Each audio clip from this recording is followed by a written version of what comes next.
share and subscribe to Vishwasam.in. కాలం గిర్రున తిరిగేలోపు రాజకీయం అమాంతం మారిపోతుంది. గత ఎన్నికల్లో ఎమ్మెల్యేగా ఓడిన రేవంత్ ఇప్పుడు తెలంగాణకు ఏకంగా ముఖ్యమంత్రి అయిపోయారు. గత ఎన్నికల్లో ఏపీలో అన్ని రకాలుగా నిర్బంధం ఎదుర్కొన్నట్టుగా కనిపించిన చంద్రబాబు ఇప్పుడు రాజకీయంగా తనకు అనుకూల కాలం వచ్చేసింది అని నమ్ముతున్నారు. ఏంటి ఇదంతా నిజమేనా?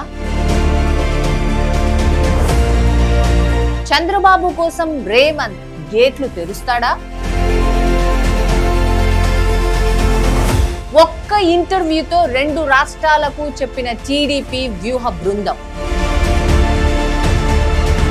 మామూలుగా అయితే రాజకీయ నాయకులు గాని ముఖ్యమంత్రులు గాని ఇంటర్వ్యూలు ఎందుకు చేస్తారు, లేదంటే ఎందుకు ఇస్తారు? విషయాలు తెలియడానికి, పథకాలు సందేశాలు జనానికి చేరడానికే కదా. కానీ కొన్ని ఇంటర్వ్యూలు రాజకీయ సందేశాలు పంపడానికి కూడా ప్లాన్ చేస్తారు.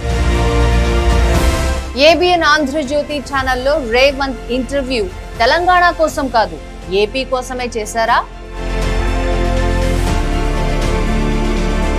ఊహించని రీతిలో రేవంత్ బయటపడడానికి కూడా కారణం అదేనా? అసలు పాయింట్ ఏంటి?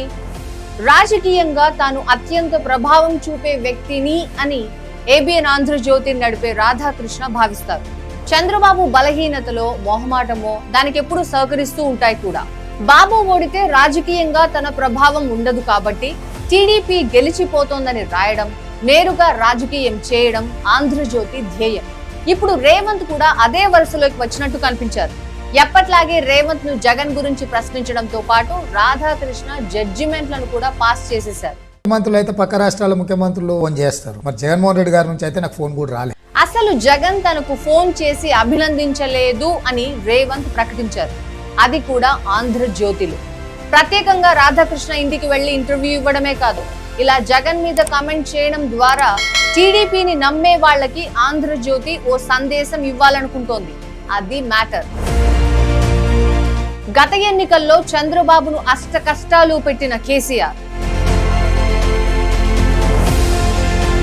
సరిహద్దుల్లో టీడీపీకి యమ సంకటం,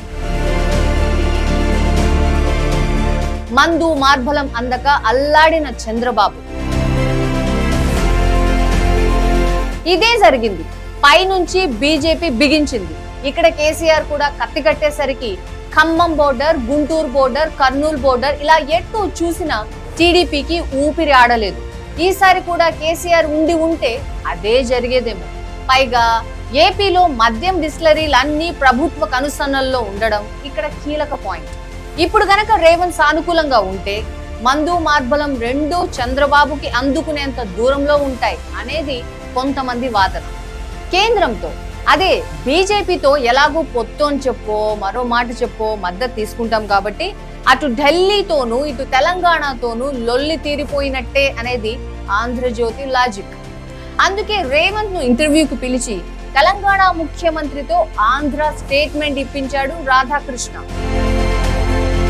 చంద్రబాబు గురించి, ఏపీ గురించి మాట్లాడితే రేవంత్ కు ఇబ్బంది లేదా? రాజకీయంగా తెలంగాణలో ప్రభావం ఎలా ఉంటుంది? ఇది కూడా పాయింటే కదా. పార్లమెంట్ ఎన్నికల్లో గనక బీజేపీ సీట్ల సంఖ్య గణనీయంగా పెంచుకుంటే, అంటే 6-7 గెలిస్తే పరోక్షంగా బీఆర్ఎస్ కూడా బీజేపీకి సహకరిస్తే లెక్కలు మారొచ్చు. కేంద్రంలో గనక మళ్లీ బీజేపీ వచ్చిందంటే ఇక తెలంగాణలో రాజకీయం ఎలా ఉంటుందని చెప్పడానికి లేదు. అదంతా తర్వాత సంగతి. ముందైతే చంద్రబాబుకి గేర్లు తెరుచుకుంటున్నాయి అని ఈ ఇంటర్వ్యూ ద్వారా చెప్పాలన్న ప్రయత్నం అయితే జరిగింది అనేది వాస్తవం. మీరేమంటారు? మీ అభిప్రాయాన్ని కామెంట్లో చెప్పండి. Like, share and subscribe to Vishwasam.in.